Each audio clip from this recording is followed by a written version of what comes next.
Welcome to Fear Ain't Fiction, where the stories are strange and the fear is real.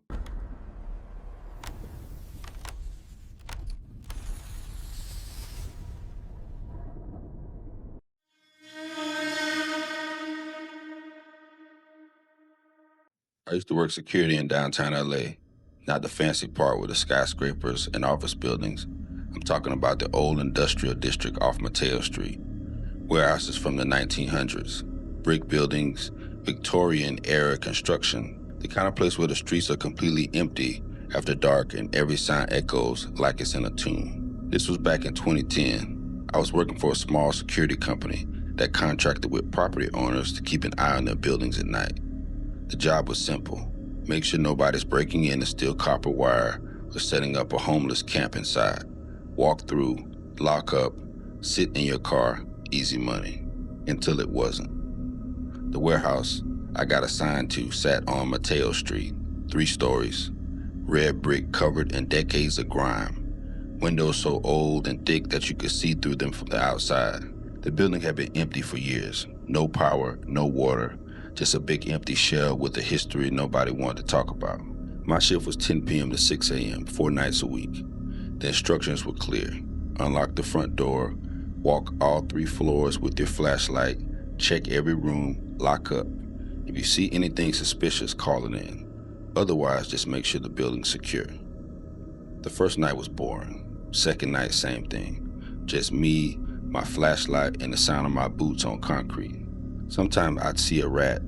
Sometimes I'd hear the building settling. That was it. The third night, I started to feel like I was being watched. I was on the 2nd floor, about 11 p.m., walking down this long hallway with doors on both sides. I was on the 2nd floor, about 11 p.m., walking down this long hallway with doors on both sides. Old offices, I guess, or storage rooms. All of them were empty now. And I kept getting this feeling, like someone was right behind me, close enough to touch. I'd spin around, shine my light, nothing, just empty hallway. But the feeling wouldn't go away. I finished the 2nd floor faster than usual, headed up to the 3rd floor. That's when the feeling got worse. The 3rd floor was different from the others, darker somehow. Even with the flashlight, the shadows seemed thicker. It was cold. Not just cold like nighttime cold, cold like a freezer. I could see my breath. I walked down the main hallway, checking rooms. My hands were shaking, not from the cold, from something else. Some instinct telling me I shouldn't be there. That's when I heard it, a woman's voice laughing. But it wasn't a normal laugh. It was wrong, mocking, mean, like she was making fun of me of being scared. I stopped walking. Hello? My voice echoed. Security, if someone is here, you need to identify yourself. The laughing stopped. Silence. I waited, listening, my flashlight beam cutting through the darkness. That's when I heard footsteps, slow, deliberate, coming from the far end of the hallway, getting closer. I'm armed, I yelled. I wasn't, but I wanted whoever it was to think twice. The footsteps stopped. I shined my light down the hall, and that's when I saw her. She was standing at the far end, maybe 60 feet away, just standing there in the middle of the hallway. But something was wrong, really wrong. Her feet weren't on the ground. She was floating, 4 feet in the air, just hovering there like gravity didn't apply to her. She was old, maybe 70 or 80, wearing a long black dress, old-fashioned, like someone from 100 years ago. Her hair was long and gray, hanging down past her shoulders, and it was moving. Not like someone moving their head, like the hair was moving on its own, swaying, floating, like she was underwater. I couldn't move. I wanted to run. Every fiber in my body was screaming for me to get out of the building, but I was frozen. She started drifting toward me, not walking, not flying, just drifting. She started drifting towards me, not walking, not flying, just drifting, like she was being pulled by an invisible rope. That's when I saw her eyes. They were glowing red, not reflecting light, glowing, like there were hot coals burning inside her skull, and they were locked on me. My flashlight started flickering. The beam got weaker. The darkness was closing in around me. She raised her arm, slow, deliberate, and pointed one finger directly at my chest.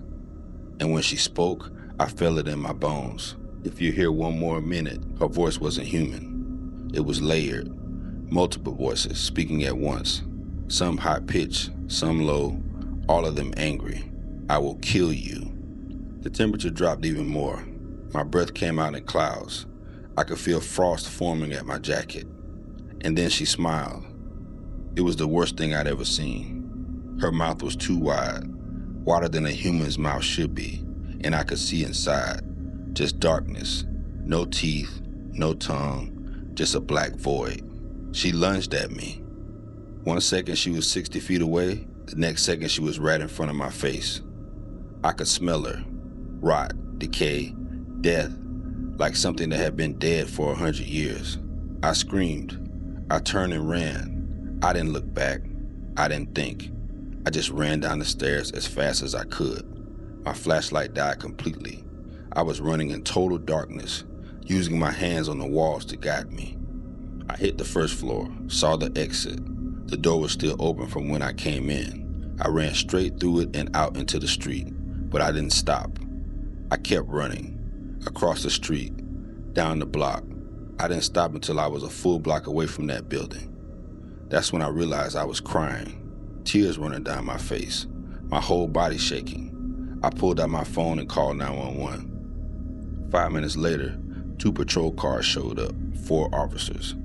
They found me sitting on the curb, still shaking. "Sir, are you injured?" one of them asked. "No," I said, "but there's something in that building." They had me explain what happened, and I told them everything. The floating woman, the red eyes, what she said to me.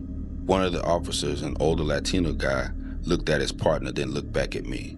"Wait here," he said. He walked back to his car, got on the radio. 10 minutes later, a supervisor showed up, plainclothes detective badge on his belt. He walked straight up to me. "You're the security guard?" "Yes." "Tell me exactly what you saw." I told him. Word for word, he listened, didn't interrupt, didn't act like I was crazy.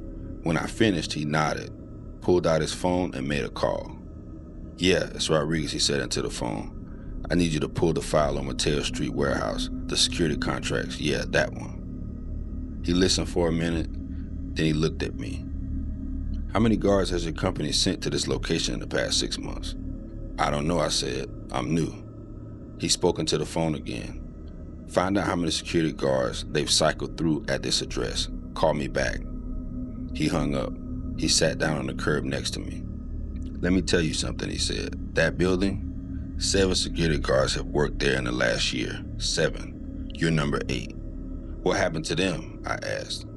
"All 7 reported the exact same thing you just told me. A woman, floating, red eyes, threatening to kill them. 4 of them quit and asked to be moved to a different site. The other 3 just quit the security company altogether." My blood went cold. "Why didn't they tell me?" "Because your company needs someone to check the building," he said. "The property owner requires it, and they keep sending security guards who don't know what they're walking into." "That's illegal," I said. "Probably," he said, "but good luck proving it." He stood up. "My advice? Quit tonight. Don't go back. Don't let them convince you it was in your imagination. All 7 guards before you said the exact same thing, same description, same location, same threat." "Who is she?" I asked. He shook his head. "I don't know. This building dates back to the 1920s. Used to be a textile factory. Immigrant workers, mostly women. Terrible conditions, long hours. I've tried to find death records, accident reports, nothing official. But places like that, people died all the time. Falls, fires, machines. Nobody kept good records back then. You think she died in there?" "I think something happened there," he said. "Something bad enough that she's still there. Still angry. Still protecting whatever's left." My supervisor showed up about 20 minutes later. He tried to convince me to finish my shift. He told me I probably was seeing shadows. Told me I was letting my imagination run wild. I quit on the spot. Didn't even wait for a paycheck. That was 2010, 14 years ago. I still drive down Mateo Street sometimes. The warehouse is still there, still empty, still waiting for some developer to turn it into loft apartments. But I see signs on the fence. No trespassing. Private property. Security patrols. And I wonder how many security guards they've gone through since I left. I wonder if they still see her, the woman with the red eyes, the woman who died 100 years ago but refuses to leave. But if you're still up there on the third floor, I wonder if she's still up there on the third floor, floating into darkness. I wonder if she's still up there on the third floor, floating in the darkness, waiting for the next person who's stupid enough to walk through that door, still protecting her building from the living, still warning them, if you're here one more minute, I will kill you.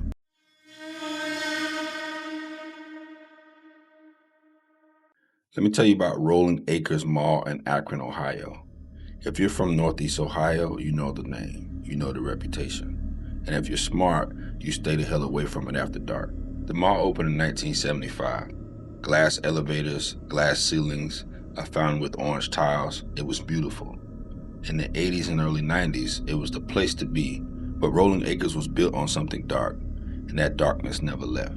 In 1986, 2 girls were found unalived in a field directly behind the mall.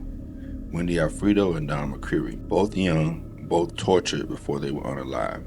The details were so brutal that even seasoned cops had nightmares. The field was maybe 100 yards from the mall's back entrance, close enough that you could see the building from where the bodies were found. After that, Rolling Acres changed. The energy shifted. People felt it. They said the mall felt wrong. Too quiet in certain areas, too cold in others. Security guards started reporting strange things. Sounds that they couldn't explain, shadows moving where no one was walking. And the unalivings kept coming. In 1988, a food executive kidnapped from the parking lot, shot in the head, body dumped near the mall. Through the 90s and early 2000s, the crime just escalated. Assaults, car thefts, armed robberies. The security staff couldn't handle it. The mall was too big. The parking lot too massive. Too many dark corners. By 2008, it was over. They cut the security in October, closed the mall for good. Only Sears and JCPenney stayed open on the outside entrances. By 2008, it was over. They cut the security in October, closed the mall for good.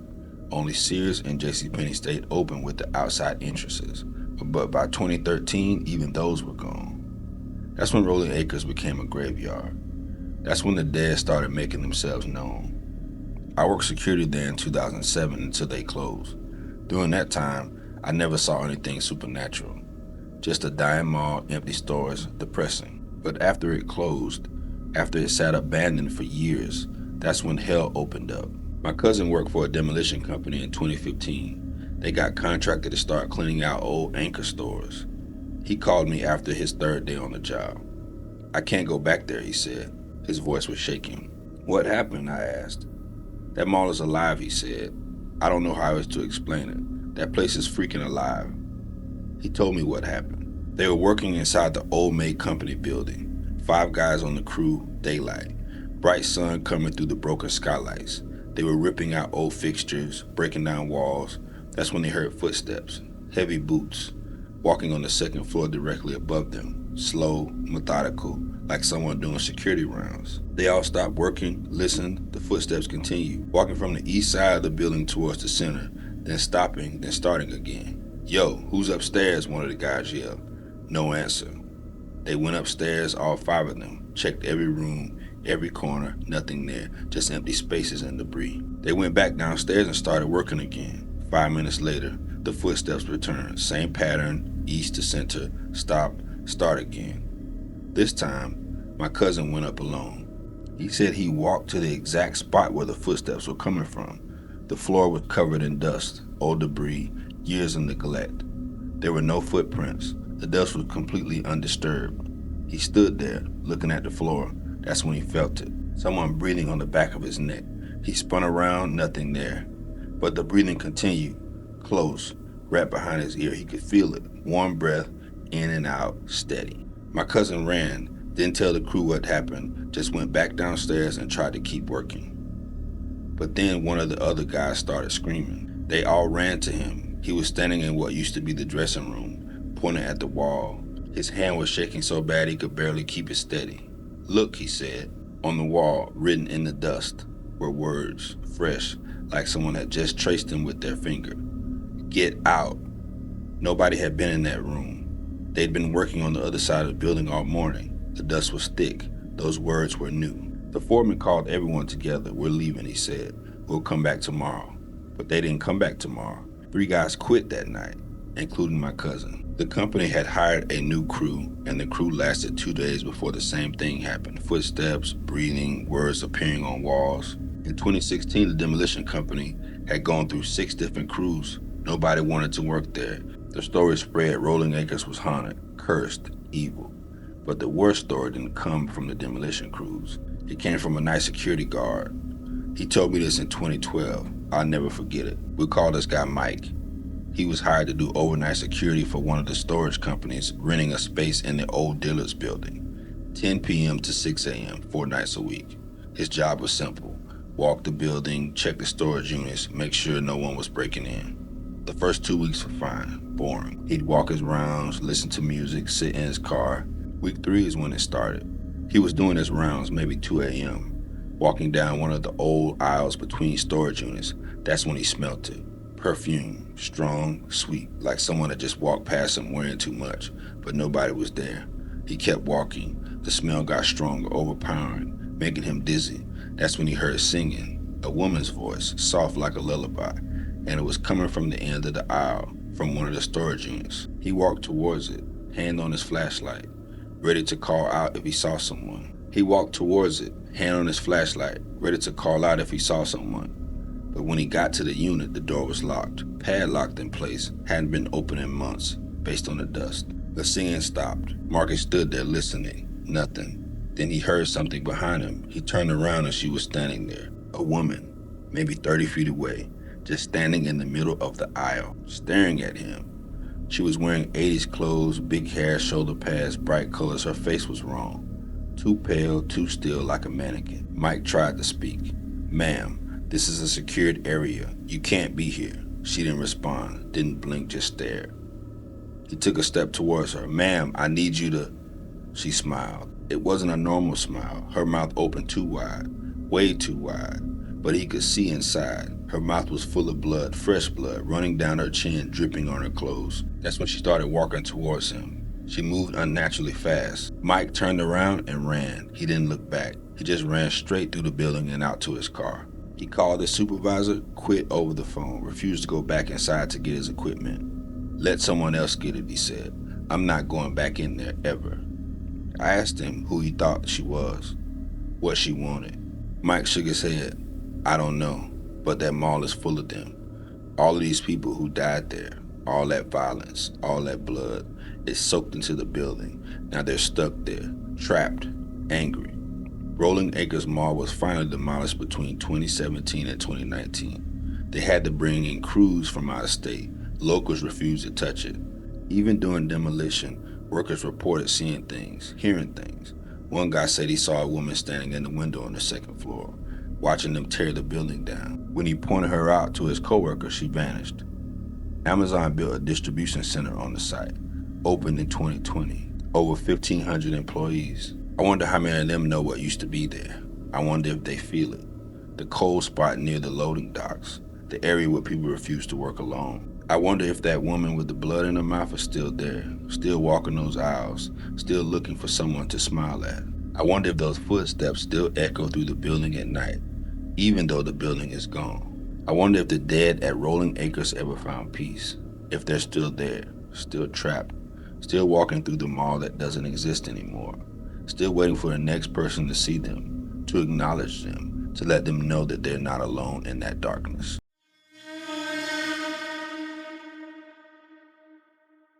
Dixie Square Mall in Harvey, Illinois. If you've seen the Blues Brothers, you know it.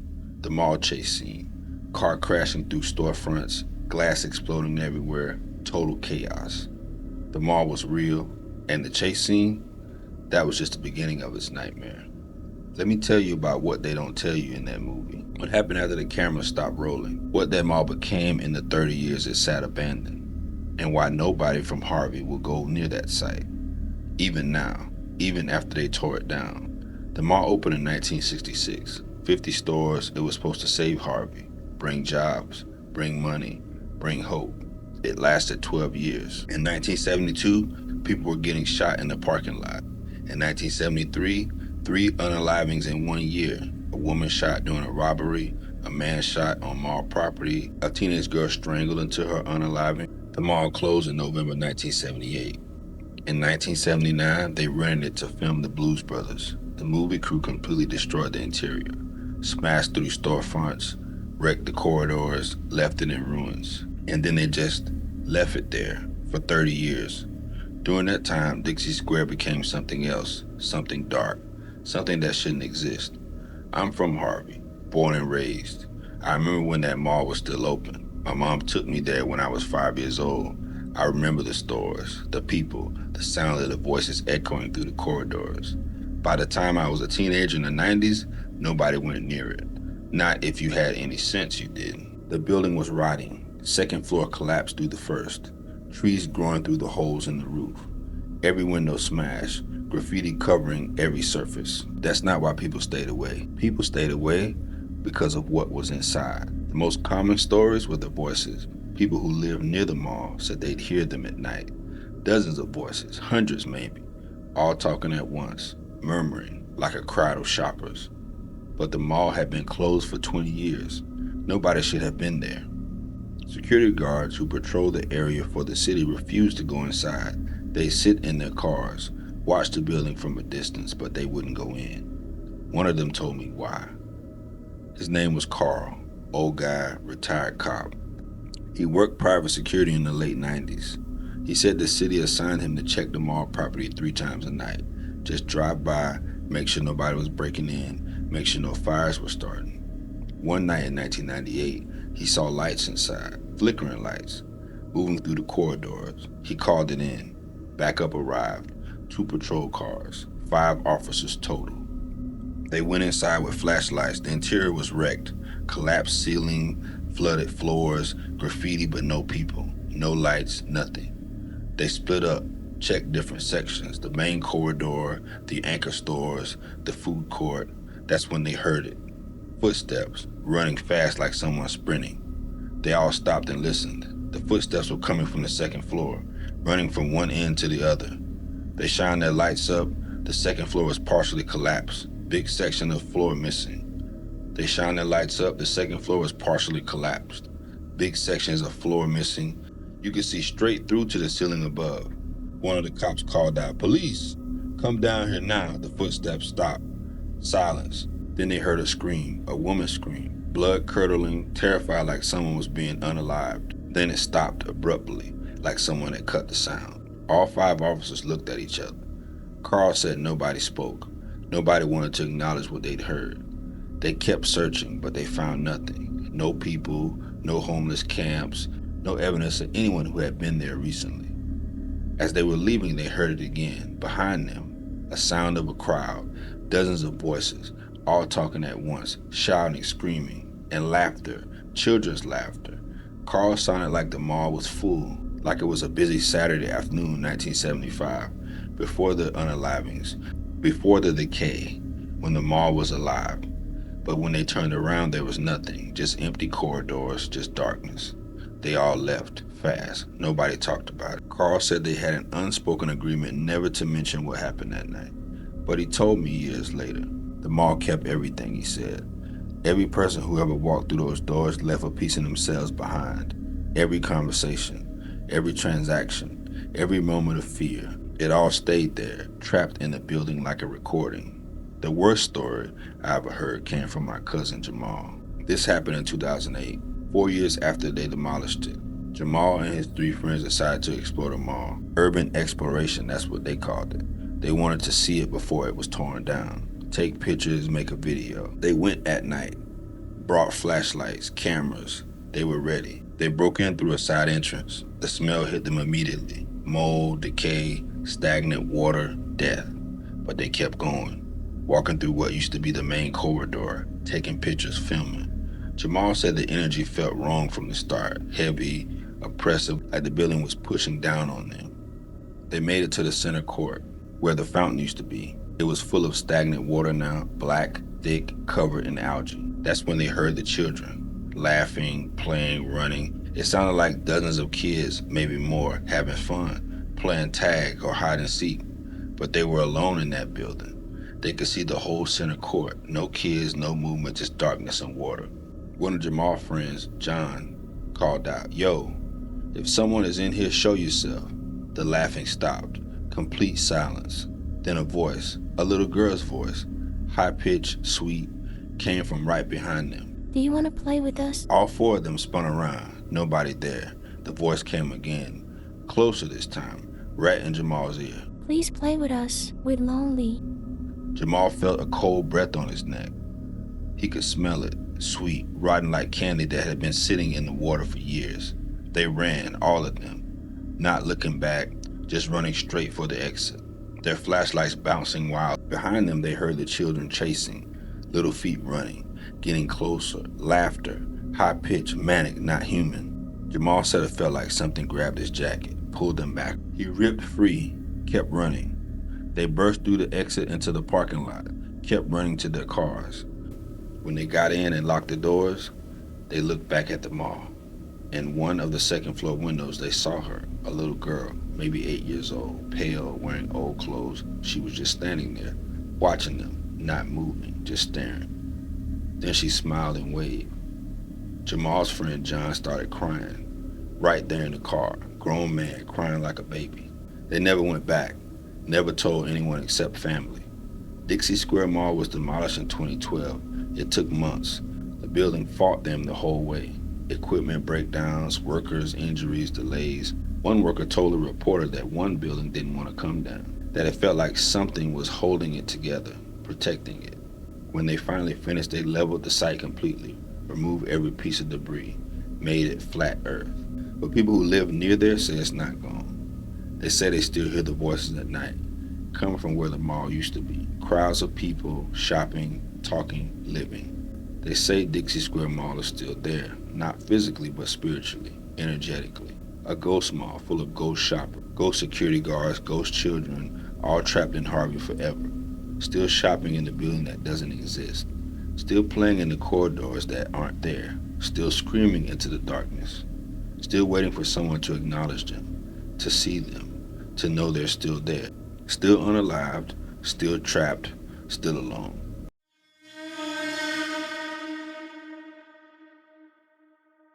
I worked overnight security at a warehouse in Southwest Detroit.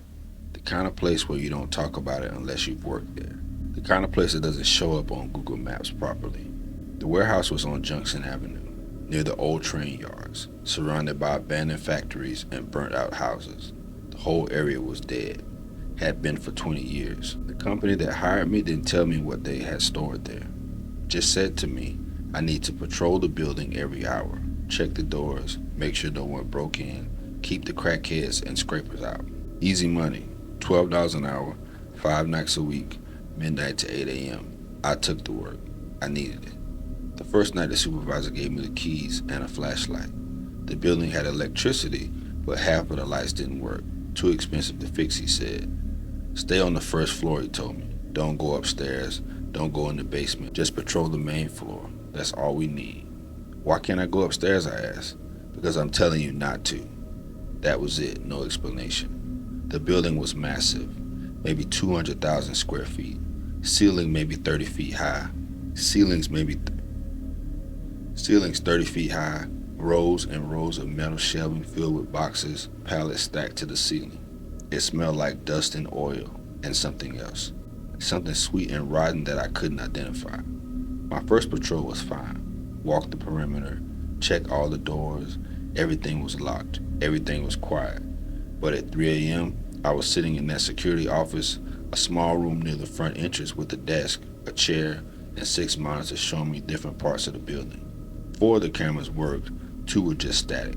I was watching the monitors when I noticed something on camera 3, the one pointed at the back of the loading dock. Movement, someone walking past the camera, just for a second, then gone. I grabbed my flashlight and my radio and headed to the loading dock. When I got there, nobody was there. Both dock doors were locked from the inside, no signs of forced entry, no footprints in the dust. I radioed the supervisor. I saw someone on camera 3, back of the loading dock, but there's no one there now. Static, then his voice. Camera glitches sometimes, old system. Just keep doing your rounds. I went back to the office, watched the monitors. 20 minutes later, camera 3 showed the same thing. someone walking past, same direction, same pace. I watched it happen 3 more times over the next hour. Always camera 3, always the same figure, always walking the same path. But every time I went to check, nobody was there. By 4 a.m., I was tired of walking back and forth. I decided to just watch the monitor, wait for the figure to appear, and see if I can get a better look. By 4:17 a.m., it appeared again. This time I could see more details. A man wearing coveralls, work boots, hard hat, walking with his head down, like he was exhausted. He walked across the loading dock, then stopped, right in the middle, like he was waiting for something. He stood there for maybe 30 seconds, then he looked up, straight into the camera. His face was weird, covered in something dark, blood maybe, or oil. His mouth was open like he was screaming, but there was no sound. Then he was gone, like someone turned off a light. I stared at that monitor for the rest of my shift. He didn't appear again. When my shift ended at 8 a.m., I asked the day shift supervisor about it. "You saw him?" he asked. "Yeah, on camera 3. "Who is he?" The supervisor looked uncomfortable. "You're not the first person to see that. The last guard quit because of it. He said he couldn't handle it anymore." "Handle what? Who is the guy?"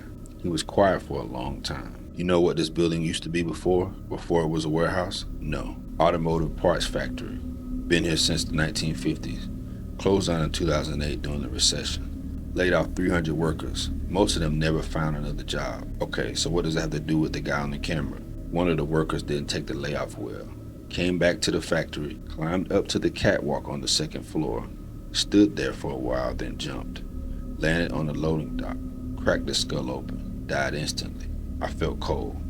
"When did this happen?" "Maybe 2009. Almost exactly where you saw him standing on the camera." "Why didn't you tell me this before I started?" "Because nobody stays if we tell them. We need security here. The building has to be monitored. That's the job." I should have quit right there, but I needed the money. So I came back the next night, and the night after that. The man on camera 3 appeared every night. Always around 4 a.m., always the same routine, walking across the dock, stop, look at the camera, and disappear. I got used to it. Started to expect it. Even felt weird on the nights he didn't show up. But things got worse. Week 3, Thursday night. I was doing my 3 a.m. patrol, walking through the main floor. Rows and rows of shelving, box stacked everywhere. That's when I heard it. Machinery, running, coming from somewhere deep in the building. Heavy machinery, like a press or a stamping machine, the kind they use in the automotive factory. But there was no machinery in this warehouse, just storage, just boxes. I followed the sound. It was coming from the east side of the building, near the old production floor. As I got closer, the sound got louder, and I started to hear things, voices, men talking. I turned the corner and saw the production floor. Empty, dark, nothing there, but I could still hear it. The machines, the voices, like they were right in front of me, but I couldn't see anything. Then it stopped. All of it, sudden silence. I stood there, breathing hard, heart pounding. Then I heard something else. Footsteps, multiple people, walking toward me, getting closer. But I couldn't see anyone. The footsteps stopped, right in front of me, maybe 5 feet away. I could feel them, people standing there, watching me, but I couldn't see them. I backed up slowly, keeping my eyes on the empty space in front of me.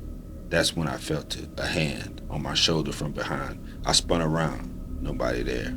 I ran back to the security office, locked the door, sat there until my shift ended. When I told the supervisor what happened, he didn't seem surprised. "Yeah, that happens too. Usually starts week 3 or 4, once they get used to you being there." "Once who get used to me?" "The workers, the ones who died here. Not just the guy who jumped. The other people, there were others. Accidents, equipment failures, safety violations. This place killed 12 people over 50 years. Crushed, cut, burned, electrocuted. And they're still here? Seems like it. Still working, still doing their shifts. Can't leave even though the factory is gone." I quit that night. Told him I was done. Didn't care about the money anymore. He just shrugged. "You lasted longer than most. 3 weeks, not bad." "How do you stand it?" I asked, knowing what's in there.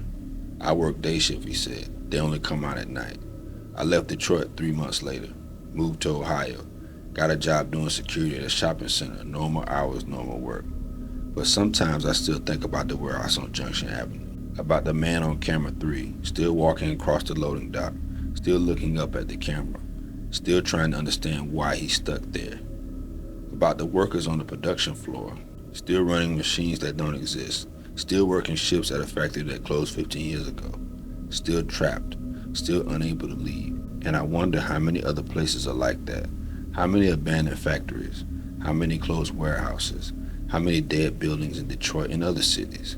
Still running, still operating, still filled with people who died and never left. People who show up on cameras that shouldn't see them. People who make sounds that don't exist.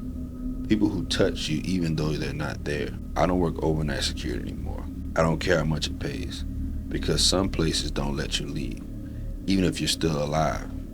I'm not taking that chance again.